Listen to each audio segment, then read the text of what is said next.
A Tall and Small Collection, Chapter 13. Back in the Box. Bliss into darkness. Silence. They lasted for a bitterly short time. At least being unaware in the darkness kept the bodily tremors and twisting insides at bay. Soren was slowly coming to consciousness, and a few things stood out to him. The first thing was his body was warm and only shaking slightly now. His insides were still twisting, but not as intensely as before. The same taste as before was in his mouth. He couldn't place what it was, but it was familiar at least. One last thing. Something cold was pressing against his forehead and tracing from one side of his temple to the other along his brow. Instinctually, and without thinking, he reached up and grabbed at what was pressing against his forehead. The movement stopped as he grabbed at something soft and wet. What is this? It wasn't a cloth. His fingers laced in between the cotton fibers. When he extended his arm, he felt the piece of cotton was attached to some sort of rod. He shoved it away passively, noting that it was a challenge to push away. Where am I? What's going on? What is this? Soren pried open his blurring eyes. The moment his vision cleared, his hair stood on end as he opened his eyes and came face to face with a human hand holding some sort of cotton-tipped rod. His heart jumped into his throat, and his breath hitched in his throat. The tremoring in his body returned as he looked past the hand to see the human, the same woman who had captured him before. His jaw slackened. It's her. What's she gonna do? She watched me escape before. Glad you're awake. I was beginning to wonder about you, she said softly as she removed her hand. Soren pushed himself upright and pressed his back against the box, which was the same box he was in before. He noticed a few things that weren't there before. First and foremost, 2 of the walls of the box were removed and laid on their sides. The human had cut them off, but kept them attached to the box. More importantly, Soren could see his walking stick, as well as his other supplies, such as his borrowing bag, his mouse pelt, and his hook near one of the removed walls. She must have brought me back here to the box. Did she get my things? Why didn't she throw them away? It looks like they're in good condition. More importantly, looks like I'm still in one piece. Soren took an additional moment and looked over his arms and wiggled his toes. Yes, still in one piece. Soren knew he had to face the woman again, but now he knew more. He knew his brothers were probably safe. He knew time had passed, but he wasn't sure how much. He knew he accidentally spoke. He also knew, much to his dismay, that he couldn't survive on his own for the time being. Keeping this in mind, Soren suspected he needed to change his tactics to make it out in this one piece he was still in. He swallowed dryly and looked up into the human's face. He hadn't noticed too many details about her other than her blue-gray eyes. Now he could see faint, dark circles under her eyes. Her hair was tied into a tight, messy bun, and her sleeves were rolled up just like before. She was holding a small cup of water in one hand and the strange cotton-covered rod in the other. Somehow, and Soren couldn't contribute it to one thing or another, but she seemed less menacing now. Only a little, though. She was still utterly terrifying, and Soren was still having a hard time identifying her motives. Before Soren could finish evaluating the circumstances and his returned predicament, the girl glanced away awkwardly and rubbed the back of her neck. Look, I want to apologize. Her statement threw him completely off guard. She continued. I was pretty rude to you, and wasn't thinking when I made those comments about knowing you can talk. You seem pretty freaked out, and I can imagine all of this is pretty scary for you. Waking up and basically seeing a giant can't make for a good morning. I thought you were just playing it up, but I thought about it, and know I messed up. I should have thought harder about how to talk to you when you woke up." Soren couldn't believe what he was hearing. It sounded like the human was expressing sympathy, trying to see things from his point of view. Was this real? Was it a trap? From what she said before to what she was saying now almost seemed to conflict. Soren pulled the blankets closer to him, as if covering parts of his body would make them invisible to the human. But the throbbing in his head was making it difficult. "So," she said, snapping Soren's attention back to her. "I'm sorry. I didn't mean to scare you. Let's just start over, okay?" She looked back into his hazel brown eyes, and he could find no malice in that moment. "No," Soren scolded himself. "Don't let your guard down. If this is a trick, I need to stay sharp." Soren clenched his jaw and stiffened his features, trying to remain neutral. His action, however, was immediately countered by a loud growl from his insides. He winced and tried covering up the sound by wrapping his arms around his midsection. This didn't go unnoticed by the human. Hearing his stomach growling, she just nodded a couple times and set down the cup of water and the cotton-tipped rod onto the bedside table. "Hang on, I'll be right back with something to eat," she said softly, before standing and leaving the room. Soren leaned his head backwards against the cardboard wall, letting out a pent-up sigh. What is this human playing at? Soren tried thinking clearly, closing his eyes to rest them while he thought. This is the second time she put me here, but she changed the box. Did she make it easier for me to get out? Or did she make it easier to see in from her bed? He heard a few quick taps and opened his eyes. There was the woman holding several items in her hands, including a bowl, a small plate, and a cup. For a brief moment, the thought crossed Soren's mind that he might be part of the human's meal, but that didn't seem to be the case. She set her things down on the table about a foot away, and now Soren could see a small package of crackers and a few thimbles on the plate, along with a long, thin plastic tube that Soren thought looked like what the humans called an eyedropper. He watched as the human took the thin eyedropper and dipped it into the bowl, and then into the thimble. She then took one of the crackers and pressed it between her fingers, crunching it into smaller fragments. Soren couldn't help but shudder and imagine how easily it would be to snap his bones like that cracker. She then placed the thimble and the cracker pieces onto a small plate and brought it within arm's reach of him. Initially, he shied away from the contents and the human hand merely 4 or so inches away from him. Then, when her hand retracted, the wafting smell of food hit him. His insides growled at him again. His hesitancy and suspicions to take the food were immediately negated when he watched the human begin eating from the same bowl she filled his thimble with. It took effort, but he took up a cracker fragment and ate slowly, savoring the taste and the instant energy it gave him. He had been sick from eating too fast when he was young after missing meals, and he wasn't about to make the same mistakes. His mind began to clear, and the pounding was already subsiding. He then took the thimble, inhaling the warm liquid, and was struck with a realization. The liquid smelled familiar, but he couldn't place where. He took a cautious sip. The liquid warmed his insides like he hadn't experienced for months, but more than that was the aftertaste. This was the same as when he woke up after his leg was injured, and again after waking up just now. Soren nearly dropped the thimble. Did the human feed me while I was unconscious? I really was out for a while, wasn't I? He shook his thoughts away. He couldn't think about it now.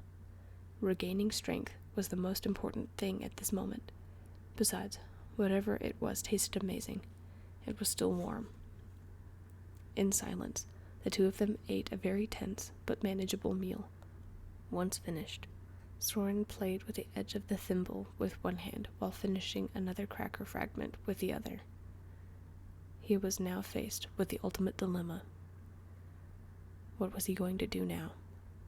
It was obvious he couldn't manage on his own, at least not now. Another obvious point to him was that the woman wanted, or needed, him alive for whatever she had in mind, if she had anything in mind at all. It would be so easy to crush him or lock him in a cage. If she wanted to pick him up with her bare hands, he could do nothing about it. Being at the mercy of a human was a borrower's worst nightmare, but after these past few interactions, Soren's instincts were telling him something different. If she wanted him dead, she would have already done it. If she wanted him trapped, he would be in a cage and not a partially torn down cardboard box. She had already caught him escaping and had done absolutely nothing to stop him. There were a million things that could have happened, and yet he was being fed and bandaged by this woman. Soren had to play this carefully if he wanted to survive. If his instincts were correct, his brothers wouldn't want to leave the whole apartment complex. Brady would have moved them further in and possibly up a floor. If he wanted to find them, return to Dorian and Ray, he needed to think strategically and wisely.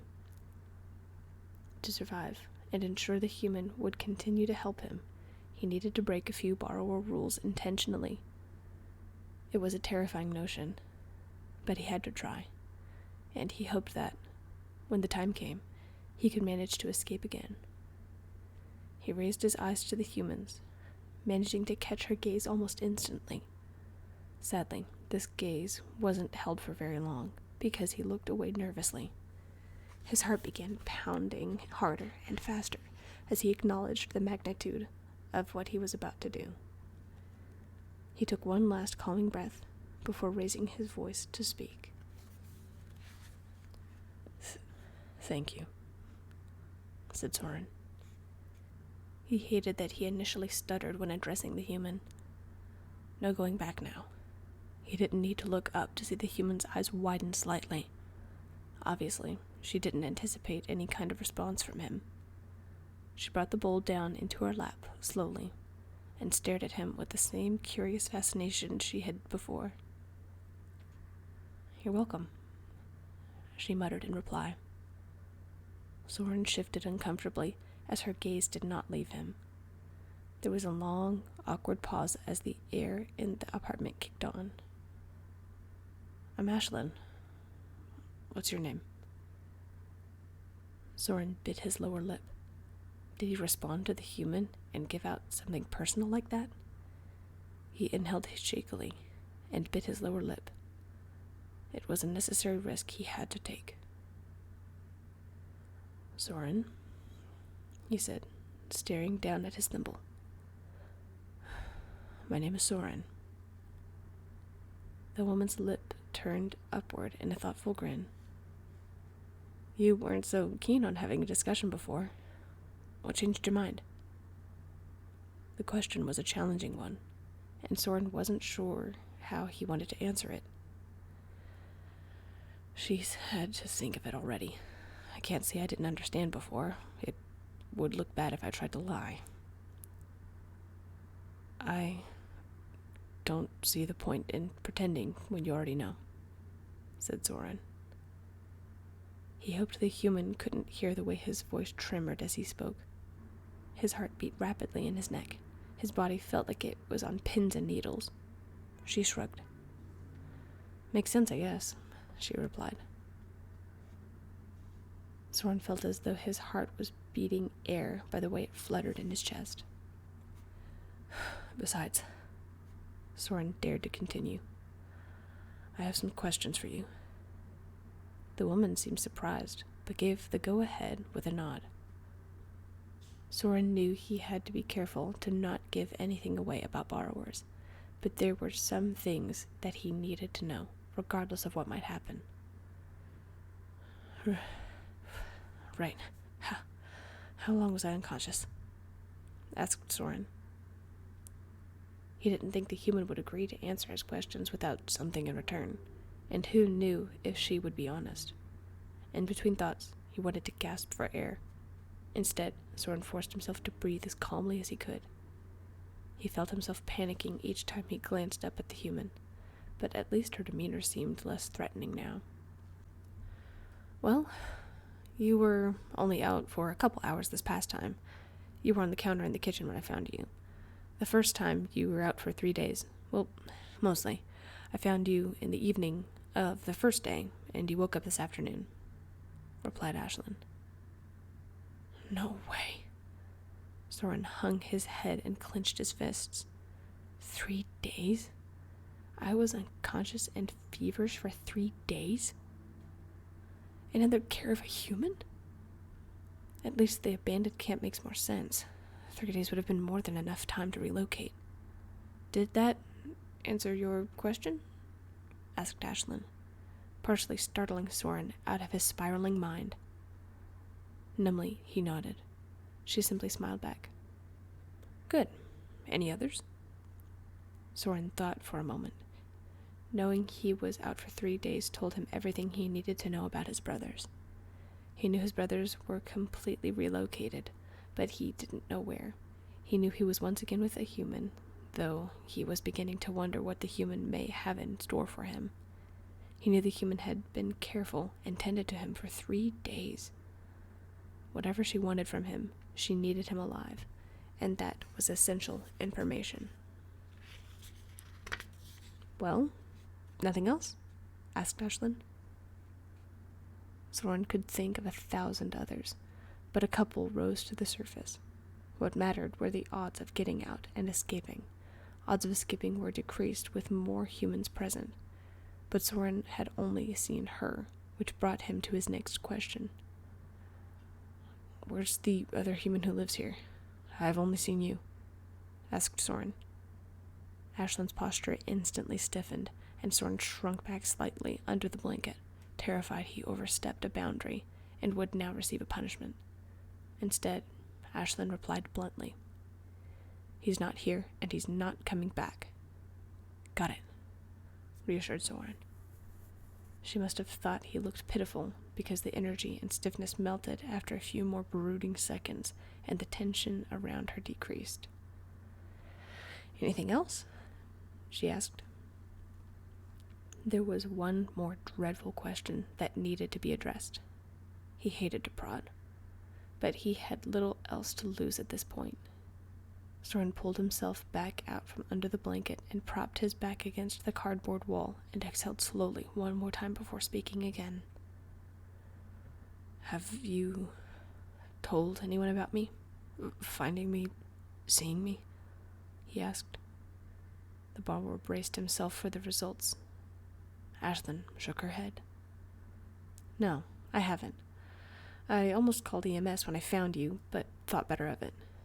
I don't know why. Maybe it was because I didn't think they'd believe me. I mean, would you believe someone if they called you out of the blue and said they found a person the size of your hand on the floor in a mousetrap? And in case you wanted to know, I didn't take pictures or anything creepy while you were out either, stated Ashlyn. Soren could have leapt up and jumped for joy if his body would have let him. He leaned against the back of the box, letting the tension in his body relax, and let himself breathe a sigh of relief and smile. His relief was obvious, and Soren could have sworn that the woman, Ashlyn, was smiling too, as if she had received confirmation she did the right thing. Wow, you almost look happy. I must have done something right then, huh? So I guess I've earned a turn to ask a question? Ashlyn hesitated as Soren once again was pulled from his thoughts. He glanced up at her, feeling slightly apprehensive as to what this earned question would be. The borrower held his breath as Ashlyn asked, What happens now?